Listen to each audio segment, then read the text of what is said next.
One of the most important aspects of working with children who come from hard places is helping them find their voice. A child who is born into a loving environment finds their voice very easily. They cry and someone comes. We talked about this with the attachment cycle in earlier sessions.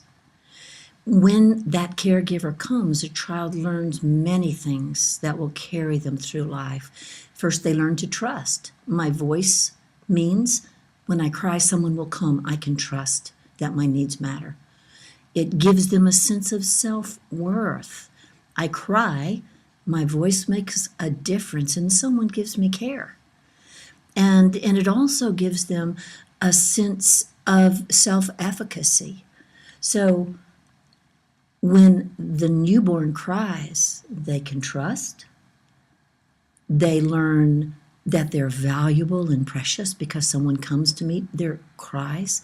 And they learn that their voice matters. They can make a difference in the outcome of their need by using voice. These are powerful lessons that will carry a child through their entire life. We also know that it is only when a child has voice that they can use their words to heal. So we have many children coming from hard places who can't tell their story, and we can't heal without telling their stories. For ages gone by, right up to this very present moment, the stories were told around the campfire, around a hearth, in the family dining room. But it's the telling of the stories, soldiers coming home from battles. It's the telling of our story that helps us heal and make sense of our history. Children from hard places need this gift desperately.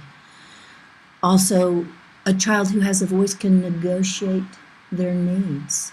They can ask for what they need. They can say what they need, what they want. I don't like that. Please don't do that. May I please have? These are powerful statements that we may take for granted in a child who hasn't come from hard places. Now, you'll remember that we've talked about the fact that a child who doesn't have voice is far more likely to survive by their wits, use violence, aggression, manipulation, triangulation, control. All manner of misbehavior have the goal of getting needs met. We take away misbehavior in trust-based caregiving by giving voice. Voice is necessary, as I said, to heal, to negotiate needs, and it's essential in order to connect with others. That's a heady list, a powerful list of what is gained when a child has a voice. For a child who's lost voice, it's a devastating list of losses. So how can we give a child back their voice if they've come from hard places and they have not learned to trust, they have not learned they're precious, they've not learned they have self-worth and preciousness, they've not learned that they have efficacy, that their words matter. They haven't learned to negotiate their needs, to connect. They haven't learned the power of words for healing. How do we give this back? We're going to look at some clips in a moment that will illustrate a few of these points. But let's make a brief list. This is not an exhaustive list, but it's just a sample list of ways that we can give voice, ways that we've learned to give voice over the years, and we've observed others giving voice. One is just matching the child, coming into the same body pose, using the same tone of voice, getting at their eye level. That's a very powerful message of, I am here, I am present with you, I'm drawing a blank slate with my life to hear what you say. So simply matching, although it seems so simple, it might be easy to miss the power of letting a child know that you feel and experience who they are. Giving full attention. If it's for 10 to 15 seconds, count that out sometime. It's a very brief period of time. We have parents who say, look, I have 7 kids in the home. Or teachers who say, I have 30 kids in my classroom. How can I give everybody full attention and eye contact? But if we can give full attention and eye contact for 10 to 15 seconds, it may be we say to that child, listen, you know what, I really want to hear what you're talking about, but I have to finish this lesson, and then can we talk about it at our recess? Or I have to finish cooking dinner. Could we talk about it maybe while I do the dishes? The message of undivided attention with valuing eye contact is a potent reminder to a child that their voice matters. And then there are a number of mechanisms that we use both proactively and responsively. Now remember, proactive are strategies that are designed to prevent maladaptive behavior. We do them teaching, and we do them in playful times. Responsive strategies are strategies for when the wheels may begin to come off, or maybe even have come off. But we use giving voice both responsively and proactively. We give choices, we give compromises, and we share power proactively and responsively. So when I give choices, I say to a child, do you want to play on the trampoline first and then do your homework, or do you want to do your homework first and then play on the trampoline? I've given them a voice. I've returned a sense of trust that the environment will meet their needs. When a child says, I don't want to do that, and I say, whoa, buddy, if you're asking for a compromise, do it with respect. When I give that child capacity to negotiate their needs with a compromise, I give them back that powerful tool of negotiating with a safe adult. Sharing power is what occurs authentically, organically in a parent-child, for a child who's loved and cared for from the moment of birth. That is an environment in which the adults may have a predisposed idea about how the day will proceed, but they're willing to change that schedule or that agenda based on the needs, the requests of the child. We call it sharing power. And you'll see examples of that throughout this entire series. Then there are two other creative ways that we've learned over the years to give voice. One is we would call a bridge activity. A bridge activity is an activity, for example, something I know that child really loves, and I take that child with me to set up, for example, if it's a little girl who likes to make bead necklaces, we maybe have a bead set if it's in the home, or maybe during an art activity, I set out several tables in the classroom, and I know that there are children who have certain great loves of certain types of art activities. By simply having that art activity and then going to that table, sitting and doing that activity with the child, I set the basis for that child to speak. There is something very powerful about doing a shared activity, about an adult entering that child's space. This is a very creative tool that can be done. We've seen fathers who might buy an old car and work on it with their adolescent son. We've seen dads who might start getting a few light weights and work out in the garage with their teenage son. We've seen mothers who might find special activities and once a day or several times a week, when they have 15 minutes, just do that activity with a child. We've seen so many creative teachers who listened to the children in their care and chose some very selected activities. For example, in our camp environment where we have all very high-risk children, if we've got a child who's especially fond of little creatures, we may set up a terrarium. We may go on a tadpole hunt together and raise tadpoles together. We may set up a craft table. Understand that the school class day is more structured, but I've seen so many creative teachers find ways to have 15 minutes of a station that speaks to the need of a child. So using bridge activities is a powerful tool that has as many manifestations as there are children on the face of the planet. And then a final tool is what we call magic feather.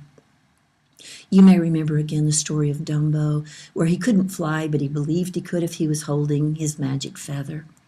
For many children, to speak, to use their words, is terribly frightening. We've had children who have witnessed murder of a parent or a sibling who could not talk about it, could not begin to tell their story. And we would buy a walkie-talkie, and one child might hide behind a tree, and we'd hide behind the other tree with the walkie-talkie. That magic feather in that boy's hand gave him power to begin to speak. We've worked with a child who had had a death, a great loss in his life. And we used a magic feather of buying him a journal and letting him journal during a certain time of the day. In our camp environment, all of the children have journals in the last 30 minutes of the day, or sometimes in some years, one other time during the day. They all have an opportunity to journal. Another magic feather we've used for many years is buying a helium tank and letting a child write out something that they wish they could say to someone, and tie that on a helium balloon. You can get those little helium tanks for about $15 or $20 at Walmart's or most five and dime stores. And then we'd take those balloons out and let them go.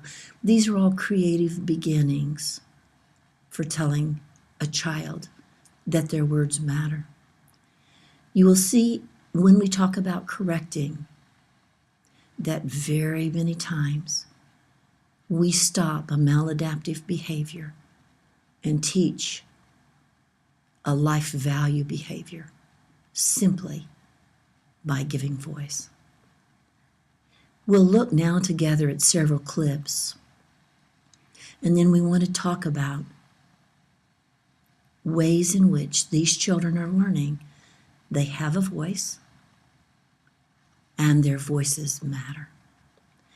This first clip is the first day of a children's camp, the first time that I have met this child. This is a little boy who's been kicked out of public school for a year because of violence and aggression. And he is a child who is very prone to fight, flight, and freeze behaviors. Very prone. First thing in the morning is attachment. Very prone to being overwhelmed. So let's watch this first clip. And then we'll settle in. And Angie, will you substitute for everybody? Here, let me see hands for just a minute, okay? Okay. Let me put this. Everybody. Come here, Zane. We're going to ask 2 questions, and then we're going to go find some toys to play with. Okay? Why don't you sit down and put it in your lap? Okay. Here, go. Are you going to play with us today? Let me see eyes, guy. Oh, my goodness. You can take this out. You want to take this out? Okay. So, Zane, let me see your eyes, big boy, for just about a half a minute. Can you use words and tell me what you need? Would you rather not make eye contact with me yet? Hey, look, how about doing it this way? How about doing this? Like that. Okay. Mommy, I'm going to ask. Oh, perfect. Good. Compromised. We'll do it with eyes as he's able to. Okay? Today, while you're gone, can we be the boss for your buddy? Yes, you can. And we'll take really good care of him. If he asks us for a hug, did Mommy say yes? I said yes. Don't cry. Oh, don't cry. All right. Okay, so listen to Miss Karyn again, and then we'll look at Mother's eyes. So if he asks for a hug, can we give him a hug? Yes. All right. And if he asks for bubble gum, can we give him bubble gum? Whoa. Yes. We have so much bubble gum. Zane, do you like regular bubble gum or flavors? Do you have a kind that you like?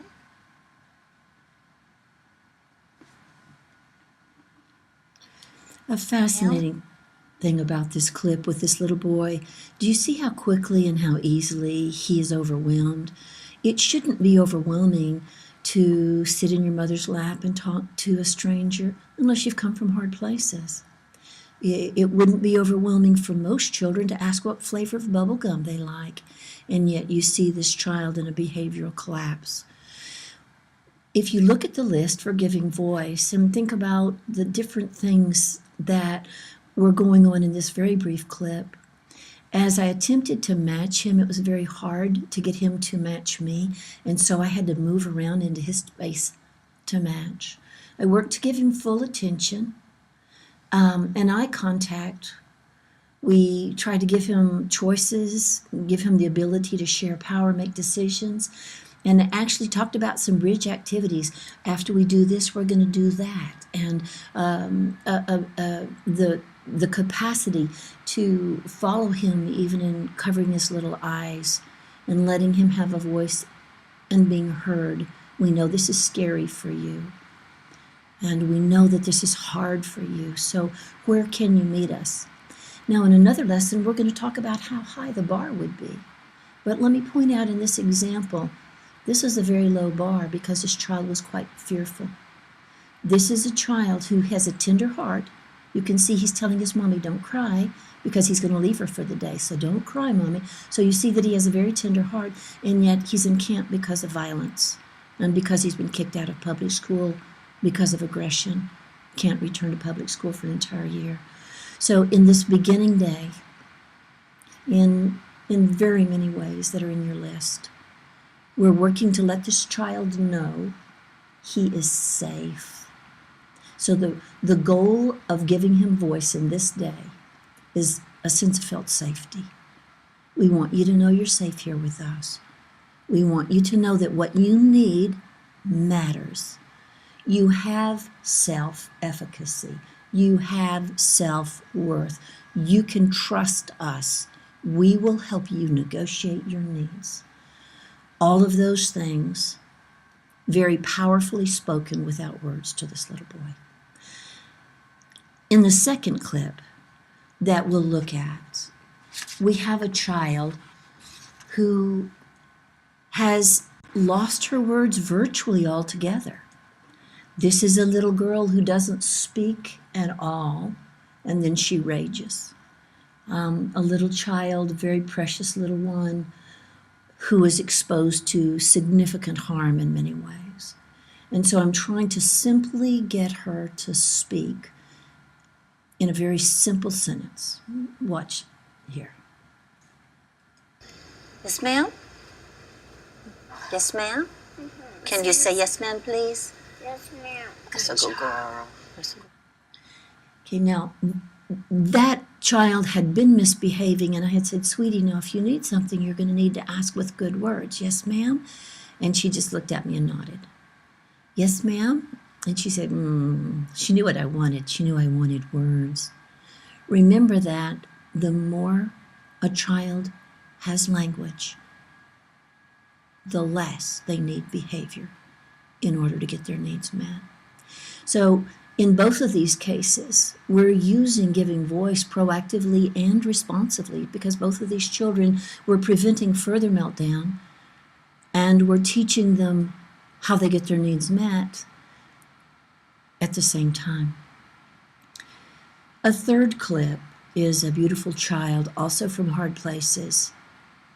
This child uses a baby voice, as you may be aware from the children in your home or the children in your classroom or in the facility that you serve. You may find children who use what seems inauthentic baby voices, whiny voices, high-pitched voices. These are children who have learned to try to avert being harmed by being babyish. The message is like the little dog that rolls over to the dominant dog and shows their belly. This is a little child or a big child saying, look, I'm no threat to you, please don't hurt me.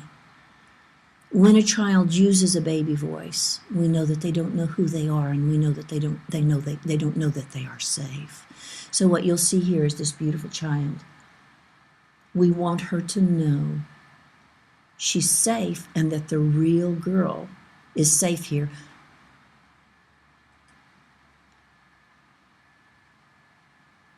Well, good morning, Ladybug. How are you doing today? You look like you're ready to come to camp. I slept really good without dreams because I went to the pool for a little bit of a while. Oh, let me ask you a question. That's a little bit of an anxious voice. Can you give me a real girl voice and tell me about the pool again? Well, I went to the pool and it was so great. Oh, it was great, wasn't it? You know, sometimes when I get... The mother of this 6-year-old says she's seen an incredible transformation in her child. What Karyn is doing is she's taking the mask off and letting you see what's behind that. And oh, do I get to wear it? Oh, thank you. I see the real child now about 85% of the time. And that's huge for me because we never saw her. And she's amazing.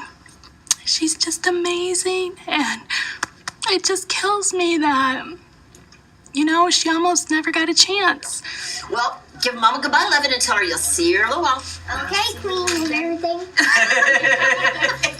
You gotta love the kid.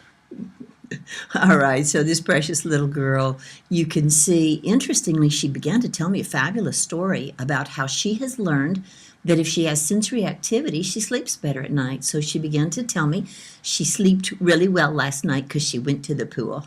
Now, but she told me in a baby voice. And so I've known this child now, this is the second week of camp, late into the second week of camp.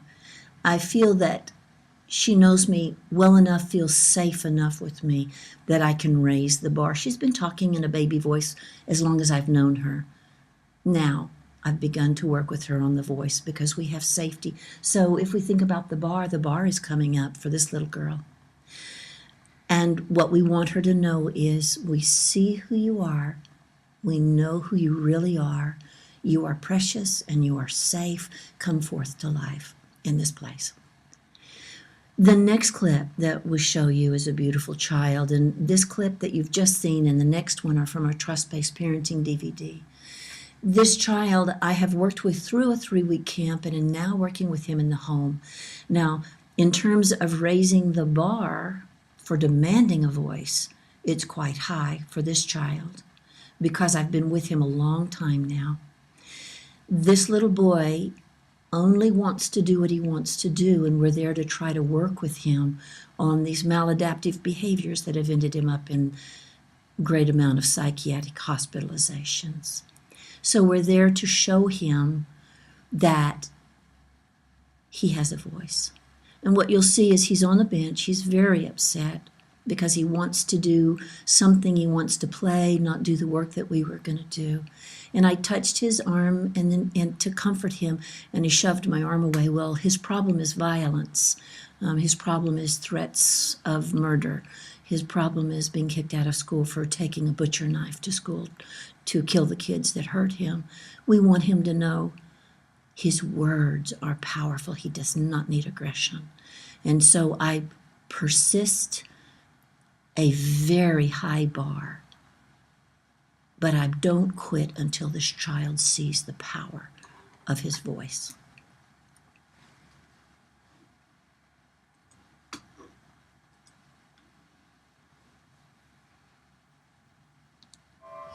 I'm sorry. We might try it sometime later in the day, but we're not doing it now. In this example, the same child is crushed to hear he cannot go to the park at that moment. He gets testy when Dr. Purvis tries to console him. So like if I was going to, can you say please don't? Use your words, honey. If I was going to touch you, would you say please don't? You can use words. See, this is why, this is who. No. Okay, that's not okay. We don't use our body to hurt people. So he's sitting and pulling away, and I've tried to touch him to comfort him and connect, and as he begins to bat my hand away, what I want him to know is that we don't use our bodies to hurt other people. You can ask me not to touch you, and I will not touch you. But I would like you to ask me with your words, not your behavior. My goal is I will hear your words, not violence. So she's willing to listen to him and say, okay, I'm not going to touch you if you don't want to be touched. But you have to use your words. You just can't, brush my hand away. If you don't want me to touch In a you. continuation of that same scene, watch how Dr. Purvis seizes on one brief moment to turn that situation back into a level 1 playful engagement.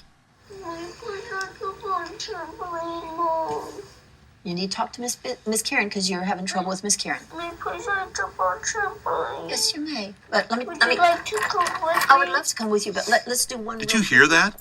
This child offered an opening for an emotional connection by saying, "Would you like to come with me?" Let's hear it again and see how Dr. Purvis re-engages with the child. Would you like to come with me? I would love to come with you, but let's do one real quick redo, okay? I'm going to put my hand on your knee like I was patting you, and you just say, please don't, okay? And then I'm going to respect that. So if I was going to try to make you feel better and I did that, what could you say to me if you didn't like it? Please don't. And I will say, I'm listening to you. I heard you. Are you going to jump on the trampoline with me? All right. You know what? I hate to tell you, but I used to be the trampoline queen. Do you believe that? I'm the trampoline king. You are? Well, all right. It's a show. Let's go. A take-home lesson here that's critically important is when it's over, it's over. I got compliance. He cooperated with me. He gave me words. We're on. That's gone. That's past history. No sulking with each other. No whining about the day. No bringing it up again. That's done. And now we're back to playful engagement, which is our mode with children. Whoa, Nellie, good one. You are like. It's like being a great running back who can change direction on a dime. I'm the king. Are you the king? That's what we need to be able to do as a parent. When the opening is there to go from being firm and authoritative to being playful and fun, we need to be able to do that instantly. So with this precious boy, we wanted him to know the power of his words. You hear his mother and me saying things like, can you please use your words? Can you say, please don't, and we will listen to you. So in many ways, we're trying to give him a script. We want him to know he doesn't need violence or aggression to get his needs met. He doesn't need violence or aggression to be safe. And ultimately, when he opens the door for me to participate with him on the trampoline, I'm able to make a swift transition then to closing the loop where I say, let's do a redo really quickly first. And so we do that redo. Now, there's what could be a catastrophic error on my part. We've just had this 5-minute episode about me not touching him, and I touch his chin to look into his eyes. It's a slight, it's an error on my part, and yet this child is willing to forgive me. I wanted to connect to him, and it's so organic in me to want to connect that it didn't even occur to me that I had just touched him again after he'd asked me not to. But as you could see, he accepted my touch because he knows my heart is with him. He knows that he's safe with me because he knows he has words, and he has powerful words.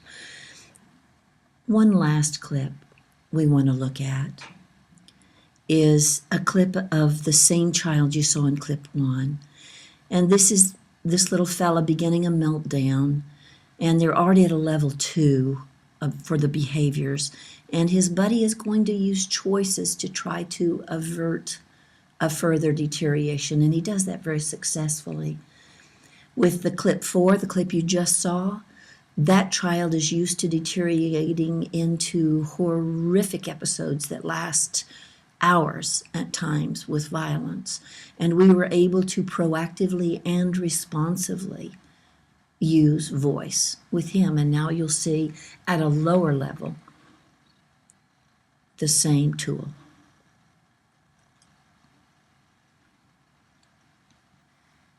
Tired?